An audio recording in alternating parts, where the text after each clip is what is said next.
Yo, what is up guys? It is Bumfris, back with episode 51 of our Reddit series. You guys asked for a longer episode, and here it is. This is some more entitled parents, and I know you're gonna love this one. Thank you to every single person for all the love, and congratulations for 200k. I love every single one of you and appreciate you all more than you know. Now sit back, relax, and get annoyed at some entitled parents. So just for some details, I'm 17 and I live in the UK. This happened around December of last year, and it happened in Little to be exact. Now this is going to be a very long read, so be prepared. Side note, it's actually not that long, but let's get into it. My mum asked me to go grocery shopping because she was quite busy with something and I agreed to go, so I went to Little. I spent around 10 minutes looking for things on the shopping list, and I decided to get a treat for myself because why not? And I got myself a Fincar chocolate. No, this chocolate wasn't sold at the till in this location. I finally finished finding everything and made my way to the till. I was standing in line while using my phone, just minding my business, until this overly loud parent with her very hyperactive kid who looked around 8 came behind me in the line. This lady, being the entitled mum, says to me, "You wouldn't mind letting us go in front, would you?" I looked down on her cart, which seemed to be a lot more full than mine, and I decided I'm not in a rush, so why not? And I replied, "Sure," and subtly smiled. She thanked me and went to go in front of me. My impression of this woman seemed normal until this happened. The entitled kid said as he was pointing to my cart, "Mum, look, it's that chocolate you promised me to buy me next time we go shopping." And the entitled mum says, "Oh yes, darling, I just remembered." The entitled mum looked up to me and said, "May I grab this chocolate bar? The little one's been eager to get it." Now, this chocolate bar is somewhat far from the tills in this location, and as I mentioned earlier, it isn't sold at the tills either, so getting a new chocolate bar for myself would have been a chore. So I replied, "I'm sorry, I don't think I can give you the chocolate. It's actually quite far from the tills." Her smile quickly turned into a death stare, and she said in a loud voice, "Right, I don't care how far this chocolate is from here. Now someone like you is more than capable of getting a new bar, so stop making George cross." I just replied to her and said, "I don't care how capable I am, I'm not going anywhere and this chocolate bar is staying in the cart." Now, there was a lot going through my head at this point, but I remember how the entitled kid was reaching inside my cart trying to grab the chocolate, so I quickly grabbed it myself and held it in my hand. Then the entitled kid goes, "Mum, the guy took the chocolate." And then the entitled mum says, "Right, I've had enough." The entitled mum reaches to my hand to grab the chocolate, but I move in time and decide to go directly to the cashier and ask him to call a manager. Now, the cashier seems to have witnessed everything, and so he informed the manager about what happened. No more than 2 minutes of me awkwardly standing and the manager arrives. She walks up to the entitled mum and quietly asks her to leave. And the entitled mum kept trying to incriminate me somehow, until she finally paid for her groceries and left. Me, the cashier and the manager all had a laugh about it after she left. Now that I think about it, the scene really wasn't worth a chocolate bar, but oh well. I wonder what was so wrong with this woman that she was able to walk around, get all of her shopping, but then suddenly when it come to getting a chocolate bar, she wasn't capable enough to go and do it herself. Next thing you know, she'll be asking this 17-year-old boy to babysit the kid for free, and then she'll be asking him to look after him full time. I guess he really can't complain though. After all, he is a capable young boy. I was on public transport, which I hate a lot as there's usually a-holes on the buses, as my car was due for its MOT. I was going to a friend's place to hang out and play Magic the Gathering, which is my favourite card game, and had my bag with piles and piles of pills to help clear mucus from my lungs. I was playing on my phone and then I heard crunching and then a big ew. I looked behind me and I saw a half-empty pack of pills in his hand and took them off him. The brat started crying and the mum tapped me on my shoulder hard. Then, the following conversation happens. The entitled mum says, "Excuse me, my son was eating those sweets." I start to apologize saying, "Sorry, these are not sweets, they are..." And then she cuts me off saying, "Oh, don't be stupid. If they weren't sweets, why are they colorful then?" I told her it was for my cystic fibrosis, but she just started getting pissed off and said, "Give them back. You probably don't even have it and you're just a drug addict." This got the attention of a man next to me and the man asked what was the problem. And then the mother said I stole her son's pills, and the man asked if this was true, and I said no. Thankfully, the man settled the argument and the woman gave up as I had a big bulky man on my side, so in my head, I was laughing.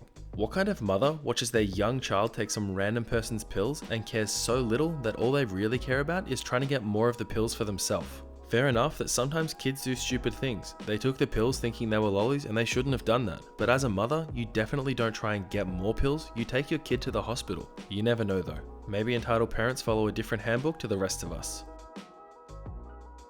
So, I'm not the most religious person, but I also am, if that makes any sense. But our youth group was going to a concert a few cities over, which is Winter Jam, and I just wanted to be supportive of our church and my girlfriend. So we get there and we wait in line for like 4 hours because we were at the front of the line and we got there relatively early. So when we make it in, we find these awesome seats near the stage to where you could see the stage clearly but not have your face blown off from the music. We wait another hour for the concert to start, and me and my girlfriend are chatting away when what I presume is another youth group or a family sit down behind us, when clearly there was a bunch of other seats, but this doesn't really bother me until later. The concert is finally starting and we start having a good time when one of the more smoother songs come on and we pull out our phones and turn the flashlights on. We notice some people straight ahead of us were waving using their lights, so we do the same and we basically messed around for the remainder of that band. Well, during that song, me and my friends kept hearing the entitled mum complain how we shouldn't be playing around and crap, and we all tone her out until she taps me and my friend on the shoulder. She then says to us, "Can y'all stop playing around like that? It's really a distraction." And I say, "Oh, yes ma'am, I'm sorry," even though the light wasn't facing them, so it really wasn't. Closer to the middle of the concert, the host had a t-shirt cannon and was firing a bunch of shirts into the crowd, and my girlfriend, being the monster that she is, jumped. These seats were not very wide either, so it would be easy to fall, and she caught one. Well, entitled kids 1, 2 and 3 were complaining that they wanted a shirt and turned it into entitled mum trying to get my girlfriend's attention. And she says, "Excuse me, my kids really want a shirt, can they have that one?" And my girlfriend says, "I'm sorry, I almost died trying to get this shirt, so no, I'm sorry." You could start to see how fuming the entitled mum was getting because she folded her arm and slightly raised her voice so it wouldn't cause a scene, and says, "Look, I'm not in the mood for this, so just give me the shirt and we can be done with this. It looks too big for you anyway." My girlfriend doesn't really like confrontation, so she just handed the shirt to the mum and sat back down. She looked ticked, and the only way I could calm her down is by holding her hand, and it worked fine. She calmed down and asked me to go and get her something to drink. Towards the end of the show, the headline starts to come out and all the expensive stuff are shown off. P.S. I have a very light sensitive eye sand. We were already in a semi-dark room, so the lights started blaring and flashing, and I had to sit down and cover my eyes because the lights were hurting them.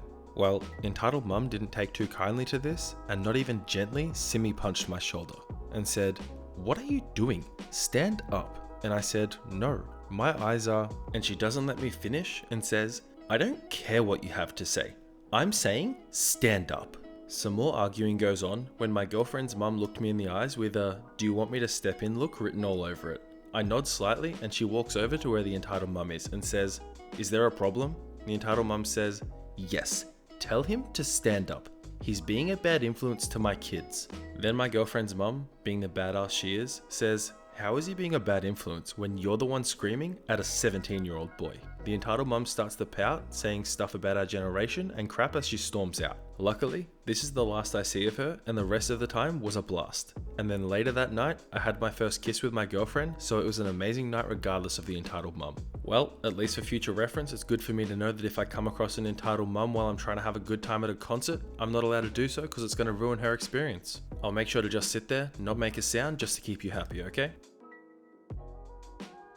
So, I have a lot of entitled parents / entitled mum stories on my hand, and that makes this one easy to remember. So I was 9 at the time, and I was playing with my friends. I'll call them F1, F2, and F3.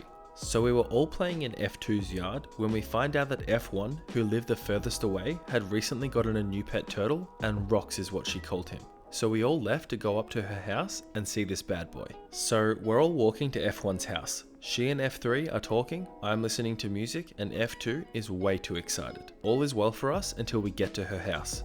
See, she lived up in the hill by some other houses. So we walked all the way up there and got inside. We saw Rox and played with him. I got bit and we all laughed, but I cried. And her parents came home and said we can go back now because they could take care of Rox while we were gone. We went back to F2's yard and did some hide and seek, but then the rain came like a hurricane. We hadn't been paying attention to the sky, so we hadn't seen the storm clouds begin to form earlier. So F2 said bye and went inside, and me, F1 and F3 all went home. At least, that's how it was supposed to go. Quick note, this is where the fun begins. So I'm walking home with the two when we get to F3's house. We bid her farewell and she goes inside. Not before saying, and I quote, "Don't let tall women see you." Bye guys, we are young, but that was just confusing. So me and F1 are walking back to our street and we live on the same street. We are just far from F2 when this lady and her child walks past us, drenched in water. The woman, who is entitled mum or tall woman, looks at us and says, "What are you two wearing?" F1 is wearing a raincoat and I have my black jacket. I to this day always wear black jackets when I go out. She says that her daughter is soaking wet and that she doesn't want to get sick. But I, the effing dumb savage I was, said, "Then you should stop talking to us and get home." Worst mistake possible. She turns red and tells me to give her my jacket and my friend to give her the coat. Now, F1 was clearly scared by this blonde chick, so she began to take her coat off. I told my friend to keep the coat on and reminded her that we shouldn't talk to strangers. So I tell this woman that she can't have our stuff and begin to walk home, when she blocks our paths and sets into fury mode. She begins to yell at us that we have to give her our rain gear, and now she wanted my shoes. Like, what? So now we are both scared and F1 is about to burst into tears when I tell the woman, "If you keep trying to kill us, your daughter will get sick and I will tell my mum." I'm still surprised that I said that. She gets to screaming. She says that I have no right to talk to her like that, and she begins to grab my jacket. Her kid steps in and says that they should just get going. The entitled mum isn't having any of it. We were 9 at the time and this girl was like 11. But the entitled mum told her kid, "Sweetie, don't worry. I will get you a jacket so you can stay dry." And she was already soaking. Like, for real woman, you have been yelling at 2 9-year-olds for their clothing to keep your daughter dry and not sick. This girl was sneezing and cold. Like, just bring her home already. So I and F1 begins crying. Entitled mum is yelling, her kid is sick, and I'm 147% done with this woman. So I grab F1's hand, turn, and book it to our neighbor's hood. I look behind us and the mum looks like she was going to chase and kill, but she just walked away with her kid like nothing happened. F1 gets home, I get home, and that was the end of that. Until later that week when I was walking home from school with F1 and the 11-year-old girl is at my door. She comes up and says sorry for her mum's actions because apparently she was drunk from a party they just left and that's why they were walking. She says that my mum talked to the entitled mum the day after the incident because I obviously told her about it, and they made up. We saw the kid a few more times after that, but we never saw the mother again. The worst part about posts like this is not actually the entitled parents, it's the fact that they've managed to be able to raise a reasonably respectful child and they have to live with that their whole life. Imagine actually being a caring person and having to deal with a mother who thought that everything in the world belonged to her. Thank goodness I didn't have to grow up with entitled parents. So basically, the apartment block I live in has a private garage on the ground floor, which has a small remote to open the gate. To have a place to park there, you have to buy the spot, so not everyone has one. Everyone that has a spot in the garage has one of them, but it has a button to open it on the inside. This is important for later. The story happened about last week, but her doing something similar today made me think of it. On the day, I was arriving back from a rugby practice with my team as a large tournament was coming up, and as I arrive at my building on my bike, I notice a car with a lady inside that I haven't seen before in front of the gate. I'm surprised, but hey, there are a lot of apartments in the building and she might be new. She also is wearing way too over-the-top clothing for the area, as this is just a middle to lower class neighborhood, but hey, if she likes it, that's fine. But it makes her seem arrogant as she has those typical entitled mum sunglasses on a cloudy dark day. In the back seat is a small kid, but he doesn't do anything in this story. As I pass her car and pull out my keys to go in the building communal bike area, I notice some movement from the car in my peripheral vision. As I look over, I see her gesturing at me in a motion like clicking on a small remote. I signal back saying, "I don't have one, sorry." And she looked annoyed at me and signals me to go inside to open it for her. So I just unlock the small door to the bike parking. When I've locked up my bike inside the parking area, I come outside, and as I start opening up the door to the apartment complex, entitled mum shouts over, "Hurry up, I haven't got all day." So I flip her off and go into the building. No crazy ending, and she wasn't as crazy as others on this sub, but still annoying to have as a neighbor. This one might seem a little bit more tame than some of the other stories we've read out in Entitled Parents, but honestly, this is no different to a lot of them. At the end of the day, she is still trying to steal something, whether it be a car park or somebody's Nintendo Switch. This one might not be as bad as the other ones, but still, it's not the right thing to do. Alright everyone, that is that for today's episode of Entitled Parents. I just want to start off by saying thank you so much for watching, and I hope you enjoyed the video. I did promise you guys a longer episode of Entitled Parents, and I know this is 2 days in a row now, but we hit the 200,000 subscriber mark, and I'm somebody who's going to keep my word. I hope you guys liked the longer video. If you did, please let me know down in the comments below, because I'm absolutely up to make these whenever I get the time to do so. Thank you again for 200,000 subscribers. I just want to say how much I appreciate you all and how much of a smile it puts on my face every single day. That is pretty much it though. Just a reminder, I do have an Instagram and a Twitter if you want to follow them. They are both just at Bumfris. But otherwise, that's going to wrap things up for today's video. I just want to say again, thank you so much for watching. I hope you're all having a fantastic day, and I'll see you all tomorrow for another Reddit video. Bye.